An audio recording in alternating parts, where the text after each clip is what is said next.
Hi everybody, it's Paula Clevenger, independent demonstrator with Stampin' Up. I just wanted to take a minute. I did a quick Christmas card using some new products, so I just wanted to give a share with you really quick and show you how it's made. It's a nice, quick, easy card that is using a bundle that is available in the holiday catalog, which just released yesterday.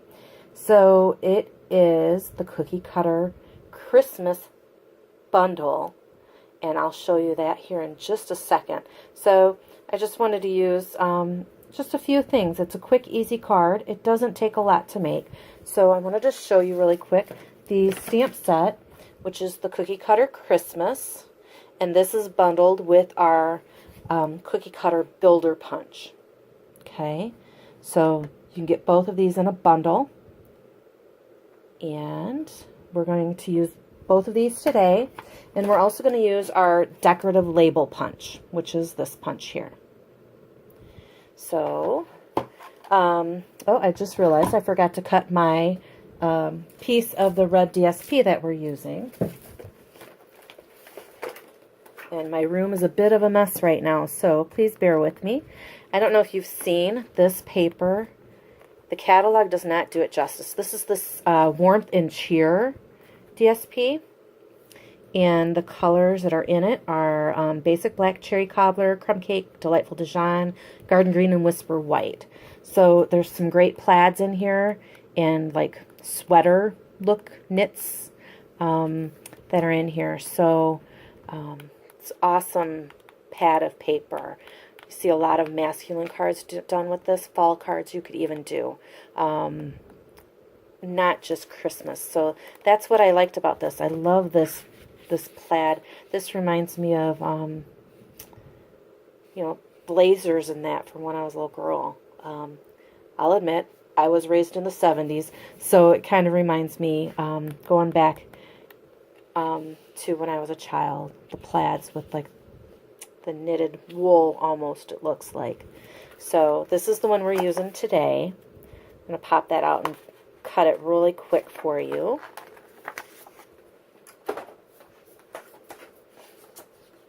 And this piece is cut at 4 by 5 1/4. It is directional paper, so you're definitely going to want to make sure that you pay attention to how you're cutting it, and otherwise you're going to kind of have some wonkiness going on. And sometimes wonkiness is not a problem at all. So that's how we cut it. We're also using Crumb Cake and Whisper White for this card. So you're going to have your card base of Crumb Cake, which is 8 1/2 by 5 1/2. So you'll just fold that in half for your card base.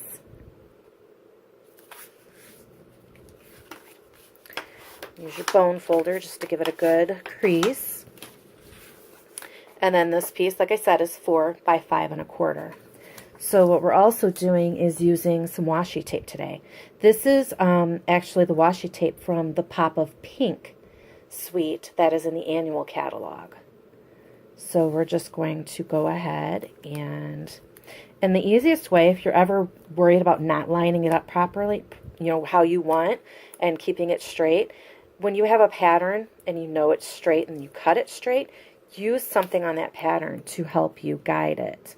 So I am using this dot right here from the top part of that peak so that I can line that up and it doesn't go all crazy on us. And then we'll just grab some scissors and give it a cut.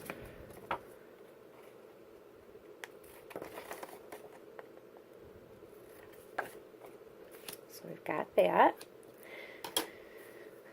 So pretty quick and easy so far, right? We're going to go ahead and put that down on our card base using some snail.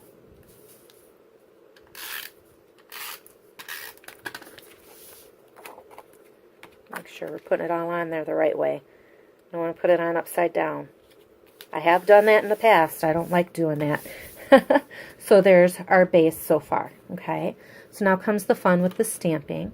We are using the adorable little reindeer from the Cookie Cutter Christmas with Early Espresso ink. And we're just going to stamp him right on a scrap piece of crumb cake cardstock. So, oh, and now remember, your punch is going to stamp with the legs down for the gingerbread, so you have to stamp with your antlers down if you're stamping it on a tall, skinny piece of paper. So you want to make sure you're stamping it the right way, otherwise you're going to have to restamp it and deal with it. For those of you who've never used our punches, they lock, so they store flat.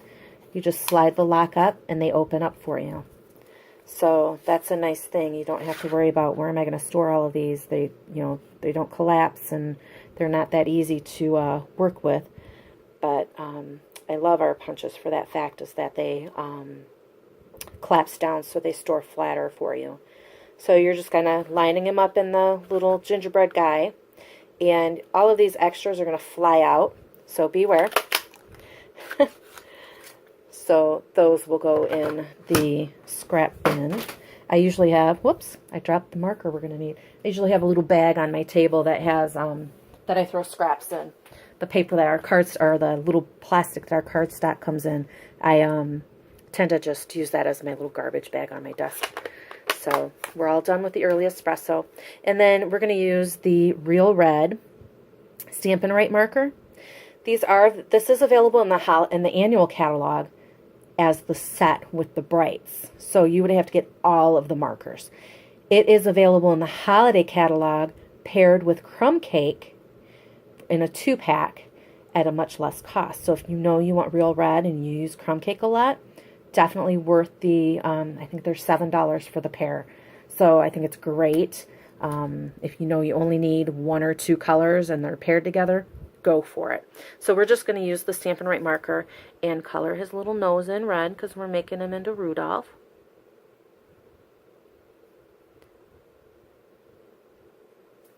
Just like that. And then we're going to grab a piece of white scrap paper. Now on this one, it's totally your choice whether you want to punch the shape and then stamp, or stamp and then punch the shape. My tip to you is if you are using a photopolymer stamp, which is the Cookie Cutter Christmas stamp set is photopolymer, you could punch it first. If you're using our wood mount or our clear mount, you're going to want to stamp it first, then you can line it up in the punch to see where you want to actually punch it. So I'm going to do it that way so you can kind of see what I'm talking about. So I'm just using the Memento Tuxedo Black, and we're just going to stamp it right onto our piece of white piece of paper, just white Whisper White cardstock. That I tend to keep my smaller pieces for this reason. If I'm not doing a card base or a mat with it, I'll take my white pieces and throw them in another packaging with my Whisper White cardstock so that I have them. So then this is what I'm talking about. You can line this up and see where you're at for the top and the bottom.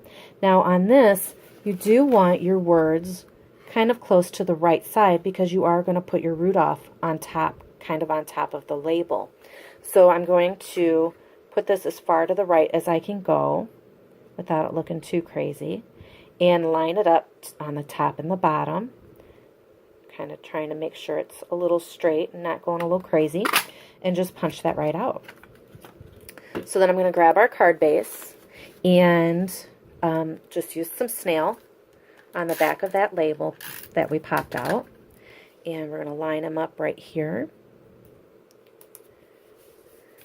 And then we're going to use some dimensionals on the back of our reindeer to give them a little pop-up. And I always, whenever I get our Stampin' Dimensionals, they come in these bigger sheets and they're the larger hexagons, I will always go through and cut them into strips. And the nice thing about that is I don't have to do it when I'm in the middle of a project trying to cut these dimensionals down. So that's another tip for you today. And he doesn't need a lot, just 3 halves, and there's plenty on there for him. So just take off our little backs, and we're going to go ahead and, oh, there we go. Throw those away. And then we're going to line him right up. Right about there. So, there's the one we just did, and here's the one I just did. I did this one earlier today. So this was the first one, and here's the second one. So now I have 2 quick, easy cards for a Christmas card. So, like I said, a nice, quick, and easy card. I find that all of the time that is needed is actually coming up with the idea. So I have the idea, I'm sharing with you. Take it and run. Make it your own. And like I said, it's great when people share their videos. You can definitely get some ideas from them.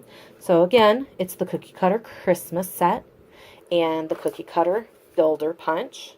And we used the decorative label punch. This is the Warmth and Cheer DSP, Crumb Cake, and Whisper White cardstocks. And this black washi is actually from our pop-up pink washi tape in the annual catalog. And I used Early Espresso ink and Tuxedo Black Memento ink. And I just colored his little nose with a real red marker. So, like I said, pretty quick and easy. I hope you enjoy. Have a great weekend and happy stamping. Thanks for stopping by.